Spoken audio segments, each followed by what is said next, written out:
大家好，欢迎回到爱丽丝的美食世界。6月的时候呢，我的房东因为他的个人原因呢，要求我们必须搬离我以前的住所，所以当时我也在想换一个环境，因为疫情嘛，让我觉得我想搬去一个更多贴近大自然的地方。虽然我以前住的地方是上海的 CBD，是一个非常好的一个地区，但是我个人认为可能太多的高楼大厦围绕着我，而我还是想搬去一个有更多的大自然的一个环境，所以就觉得 why not 后来呢，在搬家找房子的过程中呢，我觉得我有想到有很多的不同地区的国内的朋友啊，还有外国朋友可能都会遇到在上海找房子的一个问题。那其实在中国找房子是一个不太容易的事情，里面的陷阱也比较多。我个人呢，在上海其实找过几次房子，每一次搬家的时候遇到的中介呢，有大有小。个人感觉这一次找房子是我认为最省心、最放心的一次了。这一回用的中介公司是链家。之前的话，一些中介公司呢，虽然也还好，但是都是会有一些隐形的条款，或者就是他们在你没有费中介费之前，会跟你承诺一些事情，但是之后拿到中介费以后就反悔了，所以我还是吃过一些亏的。想一想看，如果大家第一次来到上海，不知道如何找房子的话，其实还是需要注意一些问题的。那作为租房客的话呢，我其实有一些建议给大家。首先呢，是你要明确你要租的地理位置在哪里。第二呢，就是你的租金范围，要合情合理。第三呢，是你是否需要家居还是不需要家居，这个很重要。因为像我的话，我的家居都是跟着我的，所以我需要找的房子呢，就是一间空房子，但是装修要好。而地理位置呢，我需要离以前的地方不需要太远，这样的话我去市区也很方便，同时能够贴近更多的大自然。而周边的社区环境呢，也需要非常的方便。比如说你去 supermarket 啊、超市啊，或者说是去shopping 啊，还有就是你购物、吃饭的地方有很多的选择。这个是一个相对来讲成熟的小区的话，这个是我比较倾向的一个地方。那交通便利，有地铁这样的话，当然是你需要考虑的。因为如果离地铁比较近的话，一般这段肯定是要更高的费用的。那么接下来呢，就是当你明确了你的自己的要求的时候，那下一步就是怎么样来找这个房子。在中国的话，一般都是通过房产中介。那就像我说的，中国的房产中介在每个地区呢，在每个城市都是有大大小小不同的，有一些是全国连锁的，有一些只有地区连锁，每家的中介的优势也都不一样。我这回呢选的就是链家，我认为它让我最省心了，因为它的服务和收费都是非常的标准化的，没有任何的隐藏条款。而且我发现他们在真正给我服务的时候，因为这一次找房我也不可能只依赖于一家中介公司，我肯定是还要去找其他中介公司，或者我找不同地区的。那其他的中介公司有一个比较，那我个人认为就是有很多的中介公司呢，他们稍微小一些，然后他们就会给你推荐一些超出你租金预期的房子。因为这样的话，他们就会希望你能够在租金这块能够提高，他们也能提高他们的中间的抽成，就是这样子。所以有很多这样的中介，我就把他们筛掉了因为他们没有给我符合我要求的。所以这一点也很重要，就是坚持你自己的要求，不要变 ，OK？ 那么我很荣幸这一回呢，请到了前滩链家的分店的落单这位非常专业的房产中介人员，为我们介绍一下他的服务，以及他的一些收费的标准。因为我觉得他们真的是让我觉得，在我租房这些年里面，中介中用的最好的一家了。而且我认为，如果你是一个外国朋友的话，链家相对来讲也一定是你比较倾向的，因为他们并没有一些附加的额外的隐藏的条款或者陷阱，去让你之后再有一些后悔的地方，或者你觉得被骗了这样的一些事情发生。所以我觉得他们还是非常专业可靠的。那因为找房子是一件相对来讲比较复杂的事情，所以这一次的视频我们分为2集来为大家介绍。那第1集呢，就是如何通过中介找到潜在你理想的房子，而第2集呢，将是实地考察，大家要跟随我一起去看一看实地的房子有哪些需要注意的事项。所以如果你觉得这期视频对你非常有用，就请一定看到最后。那现在让我们一起去找前滩链家分店的落单，一起来聊一聊吧。今天非常开心有请到链家的落单接受我们的采访。那你可不可以先介绍一下链家地产在中国市场待了多久啦？那链家呢是在中国房地产市场已经有20年的历史了。那可能在别人来看的话，觉得20年也并不是特别长，但是在中国这边的话，其实这也是中国房地产商品化的一个发展史了。因为大家都知道嘛，我们是1998年进行房改，然后商品房呢也是在2000年左右出现的。那刚好链家呢也是成立于2001年嘛，那所以说链家的一个发展和壮大，也是伴随着中国房地产市场的一个发展。而且目前情况下来看的话，链家的一个知名度，还有包括信誉度，也是整个房地产行业是比较好的。这个的确是，我也感受到。那我想再问一下，链家地产的租房方面和其他中介公司相比有什么优势啊？我们链家主要是有一个18的安心服务承诺的。那对于租房的来说，主要是有4大服务承诺，可以和你们进行讲解一下。那分别就是具体的描述一下。第一个就是90天退房，换租退费，这个呢主要是针对于业主方的。如果说我们和客户签订合同之后，因为某些原因，客户想要不要租这个房子了，那我们业主也是有一个损失的，对吧？对，业主也有损失。那么我们在10个工作日之内，如果说业主同意我们再找下一个客户，也是在链家进行完成，那我们第一个服务的服务费要全额的退还。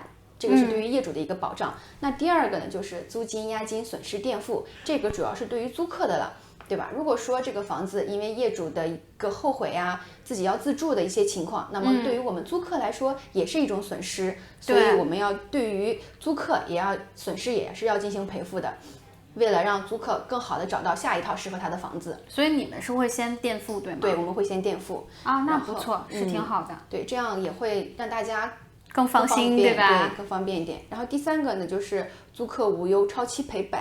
那么主要介绍一下这个超期是什么意思。我们已经承诺了，在客户入住之后会有免费的保洁，还有小型家具家电的维修，对吧？这些服务我们是要保障到位的。那如果说在约定的时间内没有来，超时半个小时，每一件事情您都可以有100元的赔付。这个是有一个承诺在的。然后第4个呢，就是业主省心，不满即赔。因为我们这个服务主要是为了让业主省心，让租客方便的嘛。那如果说我们承诺的没有做到，业主呢也可以对我们进行投诉和进行反馈，我们都会进行赔付的。那么这个赔付的标准呢，就是在我们的佣金范围之内都可以做到。那这个就是给大家介绍一下我们链家的一个租房的服务方面的一个情况。那第2个呢，就是对大家来说比较重要的，就是我们的链家网和贝壳网。那链家网和贝壳网的房源呢，是全上海基本上都可以覆盖到的。您想要的房子呢，在链家所在地区域都可以帮您找到符合您需求的任何一个小区。那链家网和贝壳网呢，我知道它其实都只有中文的。那针对于外籍客户的话，他们要想找房源怎么办呢？那就拿我们前台来举例子吧。刚好这边也有国际学校，也有外企嘛。那外籍人员其实也有很多的租赁需求。我们门店呢，刚好也有外语比较好的专业人员，可以和他们进行对接，效果还是比较不错的。那如果说您有这样的需求呢，但是并不是全上海所有的门店都可以提供这样的服务，该怎么办呢？我们就可以提到我们的第3大优势，那就是合作共赢，然后区域联动，就是护城河，我们的公司的另一个文化了。我们的不同门店的小伙伴可以进行对接，相互帮助。就比如说您刚刚说的这个情况，我们就可以调配相关的工作人员到您所需要的目标区域进行沟通讲解，协助您解决问题，都是可以的。那接下来就是第4点，也是最关键的一点，就是链家是不收取租客的任何佣金做服务费的，而且还会提供1次免费的保洁，包括小型家具家电的一个维修、更换门锁，或者说互联网的开通都是没有问题的。如果说针对外籍人士呢，您签订合同之后，我们会陪同您去派出所进行一个临时住宿的登记，这个也是可以对您进行有帮助的。然后还有第5点，就是因为链家的规模会稍微的大一些，那么它和保险公司也有合作。那合作的话呢，主要是体现在合同上面的一个条款，60万的一个家财险。那这样的话呢，业主还有客户就会心里会更放心一点。因为这一次我租房是由你们链家来租房的嘛，然后当时看到有这个财保险的时候，我觉得真的是一个优势，因为从来没有最起码我经历的其他公司没有提供过这个服务。我们也是希望，因为链家主要就是打品质的嘛，希望品质也会好一点，有竞争优势。对，我觉得就是说，如果你们当时合同上没有写这个有家财险的话，我觉得一般哪怕如果我是房东的话，可能不见得所有的房东都会考虑这一点。对，但是这个其实是挺重要的一点。对，因为业主可能自己，假如说他是精装修，按照自住的标准装修，然后呢，他的家具硬装、软装都希望客户呢去珍惜，对吧？对。那万一说，假如租客在房间里面不小心摔倒了，踩水摔倒了，或者说我们楼上的一个花盆不小心掉下去，砸到行人了，那这个责任又该谁来垫付呢？谁来赔付，对吧？对。这些东西我们链家也都是会保障的，就是在这60万的家财险里面。很棒。那一般链家的中介费是怎么一个收法呢？刚才租房的话已经跟你讲过，客户这边不收佣金嘛？对，那是收业主方第1个月租金的70%。简单来讲，就是假如我们租的这个租金是1万元1个月的话，我们的服务费就是收7000，然后只收房东。对，只收房东。OK， 这是租赁。然后如果是买卖的话呢，是以成交价为准。那在这个准则的基础上呢，我们是收业主1%，收客户方2%。懂了。那合同一般是怎么签呢？我们这个签合同呢，线上线下其实都可以的。因为现在大家工作的原因，有的人可能就是在国外，也有的客户或者业主在出差，不是特别方便，对吧？对。如果说我们在线上下载贝壳 APP， 然后进行实名注册的话，其实都可以进行线上的一个签署。当然，我们还是目前比较推荐的是线行线下双方见面之后再签约。这样的话，我们对互相的一个情况有一个更深入的了解，见面之后大家的信任度也会增加，心里也会放心一点。这个的确是因为这回我签的话，就是当时现场就是我们房东和我一起签，还有当时当着你们的面，然后大家是都谈好没有问题了，然后线上线下同时进行的，还是挺好的。好，那我们如何物业交接呢？那物业交接呢有2方面，第一个就是水电煤的交接，主要目的是防止未来租客入住之后，因为责任不明确引起纷争嘛。那么我们会在签订合同之后，租客正式入住之前找一个合适的时间，业主和客户双方见个面。当然，如果说有个人原因临时到不了场的，我们也可以建一个微信群，把这些情况具体说明白。主要的就是把水电煤的一个情况记录下来，然后打给相关的专业人员，督促业主把这些费用交清。那后面的费用呢，当然就要租客承接了。那进行第2点的一个讲解，就是我们的家具家电的清单的进行一个记录。这个最关键的点就是不光要记录型号，还要记录它的数量，越精确越好。具体的就以现场记录的为准，业主和客户都双方确认签字，就算交接完成了。好，那之前的话你有提到有一些免费的保洁服务，那如果还有的客户需要深度保洁的话，是怎么一个服务方式呢？那深度保洁的话，我们也是确实是可以提供的，主要依据产生面积为准嘛，每平方米大概11元左右的样子。那我知道就是说看房的时候其实是有一些陷阱的，比如其他中介会跟你一起竞争抢客户那作为客户的话，这个租房客有一些需要防备呢？那首先给大家讲解一下有可能会出现的陷阱。那我们租房不就考虑2个点嘛，对吧？第一个点，这个房子它到底好不好？第二个点呢，就是它的价格到底值不值这个价？那关于价格方面呢，我们先讲一下可能会出现的一些漏洞。比如说，有的业主他可能不只在一家房产中介公司挂牌，那我们中介公司进行竞争的时候，有的公司就会把价格调低，以此来吸引客户。那对于客户来说，我把这个价格告诉你了，你可能会很喜欢这个房子，价格也很满意。但是他有的人只告诉你这是第1个月的租金，第2个月可能就会提高，这是一种情况。那第2种情况呢，他可能会告诉你这个价格是空房子的一个价格。如果说你要入住，那房东会给您配好家具家电这些东西，你都要再额外加钱。那可能加钱之后的费用就会比链家的更高。但是链家呢，你们也都一直很清楚，它主打的是服务嘛，真实的房源、真实的价格、真实的情况都会明码标价给大家都显示出来，公示出来，所以这个您都是可以放心的。那除了第1个价格方面呢，就是刚刚和您讲的房子的真实情况。那有的房子它可能周边有险恶设施，比如说有垃圾站、焚烧厂、高压线、变电站等等，又或者说这个房子它之前是个凶宅，它是法拍房，或者它有高额抵押，都会对我们的入住体验造成一个很不好的效果。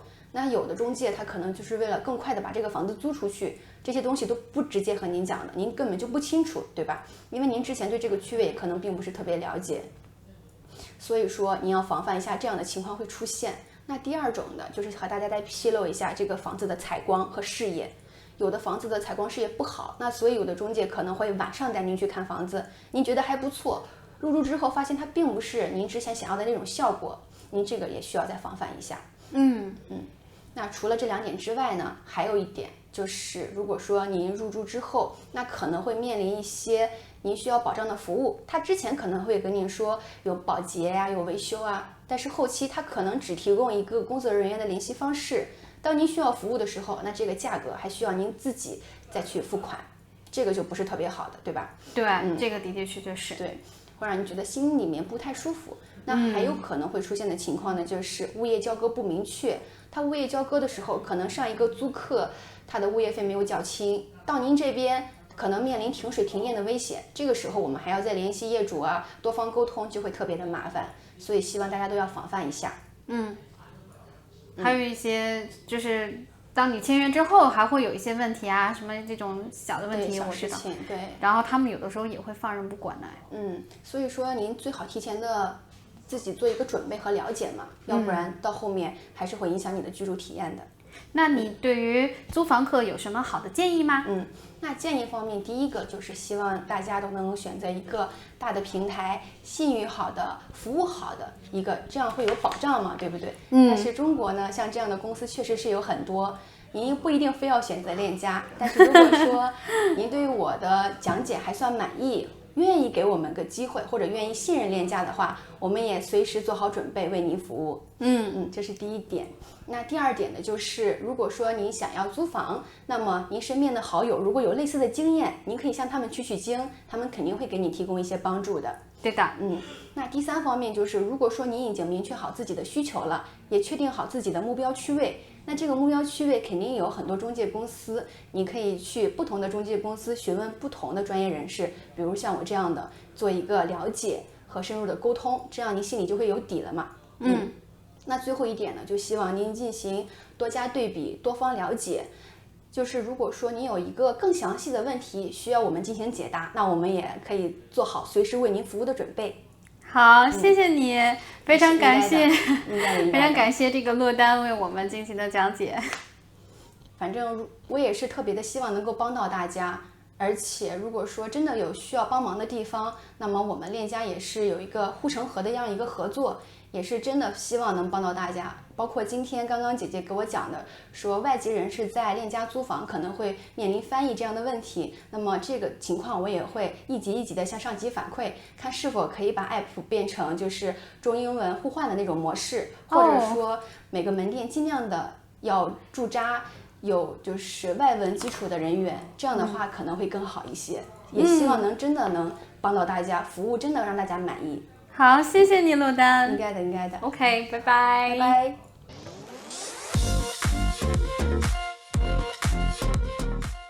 我就想说找房子实在是太累，但是我还有好几套房子要继续看，所以 let's go。So we got our apartment! Yay!